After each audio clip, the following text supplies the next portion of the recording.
2 ದಿವಸ ಸಾಮರ್ಥ್ಯ 2K26 ಭಾಳ ಅದ್ದೂರಿಯಾಗಿ ನಡೆದಿದೆ. ನಾವು ಏನು ಹೇಳ್ತೀವಿ? ತಮ್ಮ ವ್ಯೂವರ್ಸ್ಗೆಲ್ಲ ನಮ್ಮ ನಮಸ್ಕಾರಗಳು. RC ಕಾಲೇಜಿಂದ greetings all the viewers of PR TV. ನಮ್ಮ ಕಾಲೇಜಲ್ಲಿ ಪ್ರತಿ ವರ್ಷ ನಾವು ಇಂಥ ಕಾರ್ಯಕ್ರಮ ಸಾಮರ್ಥ್ಯ ಅಥವಾ ಬೇರೆ ಬೇರೆ ಟ್ಯಾಗ್ ಲೈನಲ್ಲಿ ನಾವು ಒಂದು ಕಾರ್ಯಕ್ರಮ ಮಾಡ್ತೀವಿ. 2 ದಿವಸ ಪ್ರೋಗ್ರಾಮ್ ಆಗ್ತದೆ. ಒಂದರಲ್ಲಿ ಮ್ಯಾನೇಜ್ಮೆಂಟ್ ಫೆಸ್ಟ್ ಅಂತ ಮಾಡ್ತೀವಿ. ಅಲ್ಲಿ ಒಂದು 5ರಿಂದ 6 ಕಾಂಪಿಟೇಷನ್ಸನ್ನು ನಾವು ಕಂಡಕ್ಟ್ ಮಾಡ್ತೀವಿ. ಮತ್ತು ಸೆಕೆಂಡ್ ಒಂದು ಕಲ್ಚರಲ್ ಫೆಸ್ಟ್ ಅಂತ ನಾವು ಕಂಡಕ್ಟ್ ಮಾಡ್ತೀವಿ. ಸೊ ಅದರಲ್ಲಿ ಕೂಡ 5ರಿಂದ 6 ಕಾಂಪಿಟೇಷನ್ಸ್ ಇರ್ತದೆ. ಸೊ ವಿಶೇಷತೆ ಏನಂತಂದರೆ, ಇದು ಸರ್ಕಾರಿ ಕಾಲೇಜುಗಳಲ್ಲಿ ಇಡೀ ರಾಜ್ಯದಲ್ಲಿ ನಮ್ಮ ಕಾಲೇಜೇ ಮೊದಲನೇದಾಗಿ ಈ ಕಾರ್ಯಕ್ರಮಗಳನ್ನು ಸ್ಟಾರ್ಟ್ ಮಾಡಿದೆ. ಈಗಾಗಲೇ ನಮ್ಮದು 25ರಿಂದ 30 ವರ್ಷದ ಇತಿಹಾಸ ಇದೆ. ಪ್ರತಿ ವರ್ಷ ಈ ಕಾರ್ಯಕ್ರಮವನ್ನು ದೊಡ್ಡ ಪ್ರಮಾಣದಲ್ಲಿ ನಾವು ಮಾಡ್ತಾ ಹೋಗಿದ್ದೀವಿ. ಪ್ರತಿ ವರ್ಷ ಅದು ಹೆಚ್ಚಿಸ್ತಾನೆ ಹೋಗ್ತಾ ಇದೆ. ಸೊ ಹಾಗಾಗಿ ವಿವಿಧ ಕಾಲೇಜುಗಳು ರಾಜ್ಯದ ಬೇರೆ ಬೇರೆ ಪ್ರದೇಶಗಳಿಂದ ಬರ್ತವೆ. ಅವರು ಇಲ್ಲಿ ಪಾರ್ಟಿಸಿಪೇಟ್ ಮಾಡ್ತಿದ್ದಾರೆ. ಸೊ ಇದು ಮೂಲ ಉದ್ದೇಶ, ನಮ್ಮ ಮೂಲ ಉದ್ದೇಶ ಏನಂತಂದರೆ, ಈ ಮಕ್ಕಳಿಗೆ ಈ ಲೀಡರ್ಶಿಪ್ ಬೆಳೆಸೋದಕ್ಕಾಗಿ ಈ ಕಾರ್ಯಕ್ರಮವನ್ನು ಹಮ್ಮಿಕೊಂಡಿದ್ದೀವಿ. ನಮ್ಮ ಕಾರ್ಯಕ್ರಮದಲ್ಲಿ ನಾವು ಹೋಸ್ಟ್ಗಳಾಗಿರ್ತೀವಿ. ನಾವು ಇದನ್ನು ಆಯೋಜಿಸ್ತೀವಿ. ಅವ್ರು ಏನು ಮಾಡ್ತಾರೆ, ಇದನ್ನೆಲ್ಲ ಅರೇಂಜ್ ಮಾಡಿ ಬೇರೆ ಕಾಲೇಜಸ್ ಅವರನ್ನು ನಾವು ಅದು ಅವಕಾಶ ಕೊಡ್ತೀವಿ ಅವ್ರಿಗೆ. ಸೊ ಈ ಪ್ರೋಸೆಸ್ಸಲ್ಲಿ ಏನಾಗುತ್ತೆ ಅಂತಂದರೆ, ಅವ್ರಿಗೆ ಲೀಡರ್ಶಿಪ್ ಕ್ವಾಲಿಟೀಸ್ ಇರ್ಬೋದು, ಅಥವಾ ಡಿಸಿಷನ್ ಮೇಕಿಂಗ್ ಎಬಿಲಿಟೀಸ್ ಇರ್ಬೋದು, ಅಥವಾ ಅವ್ರದ್ದು ಕ್ರಿಟಿಕಲ್ ಥಿಂಕಿಂಗ್ ಇರ್ಬೋದು, ಮತ್ತು ಮೆಟಿಕ್ಯುಲಸ್ ಪ್ಲಾನಿಂಗ್ ಇರ್ಬೋದು, ಟೈಮ್ ಮ್ಯಾನೇಜ್ಮೆಂಟ್ ಇರ್ಬೋದು, ನೆಗೋಸಿಯೇಷನ್ ಸ್ಕಿಲ್ಸ್ ಇರ್ಬೋದು, ಮತ್ತು ಪೀಪಲ್ ಮ್ಯಾನೇಜ್ಮೆಂಟ್ ಇರ್ಬೋದು, ಮತ್ತು ಏನು ಹೇಳ್ತೀರಾ ಅದು ಕಾನ್ಫ್ಲಿಕ್ಟ್ ರಿಸಾಲ್ವ್. ಯಾಕಂದರೆ ಈ ಕಾರ್ಯಕ್ರಮ ಮಾಡುವಾಗ ಬೇರೆ ಬೇರೆ ವ್ಯತ್ಯಾಸಗಳು ಬರ್ತವೆ. ಆ ವ್ಯತ್ಯಾಸಗಳು ಬಂದಾಗ ಅವರು ಅದನ್ನು ಯಾವ ರೀತಿ ರಿಸಾಲ್ವ್ ಮಾಡ್ತಾರೆ, ಅದನ್ನೆಲ್ಲ ಒಂದು ಪ್ಲಾಟ್ಫಾರ್ಮನ್ನು ನಾವು ಕಲ್ಪಿಸ್ಕೊಡ್ತೀವಿ.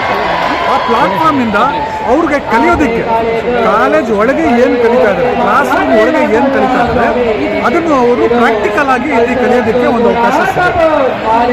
ಈ ಉದ್ದೇಶದಿಂದ ನಾವು ಮ್ಯಾನೇಜ್ಮೆಂಟ್ ಈವೆಂಟ್ಸನ್ನು ಹಮ್ಮಿಕೊಳ್ತಾ ಇದ್ದೀವಿ.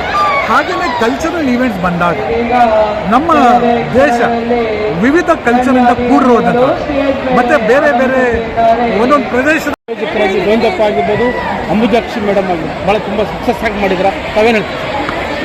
ನಾವು ಇದು ಪ್ರಾಂಶುಪಾಲ್ ಅವರು ಹೇಳಿದಾಗೆ ಪ್ರತಿ ವರ್ಷ ಇದನ್ನು ನಾವು ಮಕ್ಕಳಿಗೆ ವಿದ್ಯಾರ್ಥಿಗಳು ಅಂತರ ಕಾಲೇಜು ಸಾಂಸ್ಕೃತಿಕ ಚಟುವಟಿಕೆಗಳ ಸ್ಪರ್ಧೆ 2026 ಹಮ್ಮಿಕೊಂಡಿದ್ದು, ವಿವಿಧ ಕಾಲೇಜುಗಳಿಂದ ವಿದ್ಯಾರ್ಥಿನಿಯರು ಭಾಗವಹಿಸಿದ್ದು. ಇದರಲ್ಲಿ ಪ್ರಮುಖವಾಗಿ ನಾವು 2 ಚಟುವಟಿಕೆಗಳನ್ನು ನಾವು ನಡೆಸ್ತೀವಿ. ಅದರಲ್ಲಿ ಒಂದು ನಿರ್ವಹಣೆಗೆ ಸಂಬಂಧಪಟ್ಟಿದ್ದು, ಮ್ಯಾನೇಜ್ಮೆಂಟ್ಗೆ ಸಂಬಂಧಪಟ್ಟಿದ್ದು. ಅದರಲ್ಲಿ best manager, business quiz, mad ads, ಈ ರೀತಿ ಚಟುವಟಿಕೆಗಳನ್ನು ನಾವು ಕಂಡಕ್ಟ್ ಮಾಡ್ತೀವಿ. ಈಗ ಬಿಸ್ನೆಸ್ ಮ್ಯಾನೇಜರ್ನ ನಾವು ಕಂಡಕ್ಟ್ ಮಾಡಿದಾಗ ಮಕ್ಕಳಲ್ಲಿ ಕೌಶಲ್ಯ ಅವರು ಅಭಿವೃದ್ಧಿ ಮಾಡ್ಕೊಳ್ಳೋದಕ್ಕೆ ಅವಕಾಶಗಳು ಹೆಚ್ಚಿನವಾಗಿರುತ್ತೆ. ಒಬ್ಬ ಸಬಾರ್ಡಿನೇಟ್ ಹತ್ರ ಹೇಗೆ ಮಾತಾಡಬೇಕು, ಮ್ಯಾನೇಜರ್ ಹತ್ರ ಹೇಗೆ ಮಾತಾಡಬೇಕು, ಅವ್ರ ಬಾಸ್ ಹತ್ರ ಹೇಗೆ ಮಾತಾಡಬೇಕು, ಮತ್ತು ಡ್ರೆಸ್ ಕೋಡ್ ಹೇಗಿರಬೇಕು, ಓವರಾಲ್ ಪರ್ಸ್ನಾಲಿಟಿ ಹೇಗಿರಬೇಕು. ಈಗ ಮಕ್ಕಳು ವಿವಿಧ ಅವರ ಪ್ರತಿಭೆಗಳನ್ನು ಇಲ್ಲಿ ಪ್ರದರ್ಶಿಸಿ ಸೇಮ್ ಈ ಒಂದು ಪ್ರಾಕ್ಟಿಕಲ್ ಟ್ರೈನಿಂಗ್ ಥರನ ಅಂತ ನಾವು ಹೇಳ್ಬೋದು. ಆ ಮುಖಾಂತರ ಅವರು ಮಕ್ಕಳು ಪರ್ಸ್ನಾಲಿಟಿ ಡೆವಲಪ್ನ ಅಭಿವೃದ್ಧಿ ಮಾಡ್ಕೊಳ್ತಾರೆ. ಹಾಗೆ ಕಲ್ಚರಲ್ ಆ್ಯಕ್ಟಿವಿಟೀಸಲ್ಲಿ ನಮಗೆ 2ನೇದಾಗಿ ಫ್ಯಾಷನ್ ಶೋ ಇದೆ, ಮತ್ತು ಗ್ರೂಪ್ ಡ್ಯಾನ್ಸ್ ಇದೆ, ಸೋಲೋ ಡ್ಯಾನ್ಸ್ ಇದೆ. ಈ ನೃತ್ಯಗಳನ್ನು ಪ್ರದರ್ಶಿಸುವಾಗ ನಾವು ಒಂದು ಕಡೆ ಪ್ಯಾರಲಲ್ ಅವಕಾಶಗಳನ್ನು, ಉದ್ಯೋಗಗಳನ್ನು ಮಕ್ಕಳಿಗೆ ನಾವು ಕಲ್ಪಿಸ್ತೀವಿ. ಒಂದು ಕಡೆ ವಿದ್ಯಾಭ್ಯಾಸ ಆಗ್ತಾ ಇರುತ್ತೆ, ಇನ್ನೊಂದು ಕಡೆ ಈ ಥರ ವೇದಿಕೆಯನ್ನು ಅವಕಾಶ ಮಾಡಿಕೊಂಡಾಗ ಅವ್ರು ಇರ್ತಕ್ಕಂಥ ಪ್ರತಿಭೆಯನ್ನು ಹೊರಗಡೆ ತೆಗೆದು ಅವು ಸಕ್ಸಸ್ ಆಗೋದು. ಸೃಜನಾ ಸಂಸ್ಕೃತಿ ಅಂತ ಒಂದು ಕಾರ್ಯಕ್ರಮ ನಾವು ಮಾಡ್ತೇವೆ. ಅದು ಅಂತರ ಕಾಲೇಜುಗಳಿಗಾಗಿ ನಾವು ಈ ಒಂದು ಕಾರ್ಯಕ್ರಮವನ್ನು ಏರ್ಪಡಿಸಿರ್ತೇವೆ. ಒಂದು ರೀತಿ ಈ ಕಾಲೇಜಿನ ಒಂದು ಇತಿಹಾಸವನ್ನು ನಾವು ನೋಡಿದಾಗ RC ಬೇರುಗಳು ಅಂತ ಹೇಳ್ಬೋದು. RC ಬಯಲ ಬೇರುಗಳು ಅಂತ ಅಂದರೆ ಇಲ್ಲಿ ನಾನಾ ವರ್ಗದ ಜನ ಬಂದು ಇಲ್ಲಿ ವಿದ್ಯಾಭ್ಯಾಸವನ್ನು ಮಾಡ್ತಾ ಇರ್ತಾರೆ. ಯಾವುದೇ ವರ್ಗಭೇದ ಇಲ್ಲ.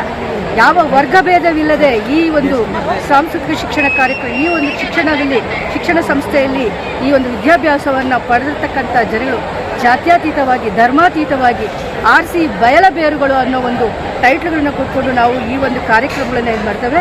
ಈ ಒಂದು ವಿಶೇಷವಾಗಿ ಈ ಕಾರ್ಯಕ್ರಮದ ಹೆಸರು ಸಾಮರ್ಥ್ಯ 2026. ಈ ಸಾಮರ್ಥ್ಯ 2026ರಲ್ಲಿ ಏನು ಹುದುಗಿರ್ತಕ್ಕಂಥ ಪ್ರತಿಭೆಗಳಿರ್ತವೆ, ಆ ಪ್ರತಿಭೆಗಳ ಬೆನ್ನೇರಿ ನಾವು ಹೋಗ್ತೇವೆ, ಪ್ರತಿಭೆಗಳನ್ನು ಬೇಟೆಯಾಡ್ತೇವೆ. ಯಾವ ಪ್ರತಿಭೆಗಳು ಅಂದರೆ ನಮ್ಮ ಒಳಗೆ ಆಂತರಿಕವಾಗಿ ಅಷ್ಟೇ ಅಲ್ಲ, ಆಂತರಿಕವಾಗಿ ನೀವು ಉದ್ಘಾಟನಾ ಕಾರ್ಯಕ್ರಮಗಳಲ್ಲಿ ನೋಡಿಯೇ ಇರ್ತೀರ. ಇವುಗಳನ್ನು ನಾವು ಮಾಡ್ತಕ್ಕಂಥದ್ದು ಅಂತರ ಕಾಲೇಜು, ಬೇರೆ ಕಾಲೇಜುಗಳಿಂದ ಅಂತರತರ ಕಾಲೇಜುಗಳಿಂದಲೂ ಸಹ ನಾವು ಪ್ರತಿಭೆಗಳನ್ನು ಆಹ್ವಾನಿಸಿ ಪ್ರತಿಭೆಗೇ ಓರೆಯನ್ನಿಟ್ಟು ಆ ಪ್ರತಿಭೆಗಳಲ್ಲಿ ಉತ್ತಮ ಪ್ರತಿಭೆಗಳು ಇಲ್ಲಿ ಗೆದ್ದವರು ಬೀಗಿ ರಾಜರಾಣಿಯರಾಗುವುದಕ್ಕಿಂತ ಸೋತವರು ಇಮ್ಮಡಿಯಷ್ಟು ಅನುಭವವನ್ನು ಪಡೆದು ಹೊಸ ಕನಸುಗಳನ್ನು ಕಾಣ್ತಾರೆ. ಈ ಒಂದು ಇದರಲ್ಲಿ ಈ ಸಾಮರ್ಥ್ಯ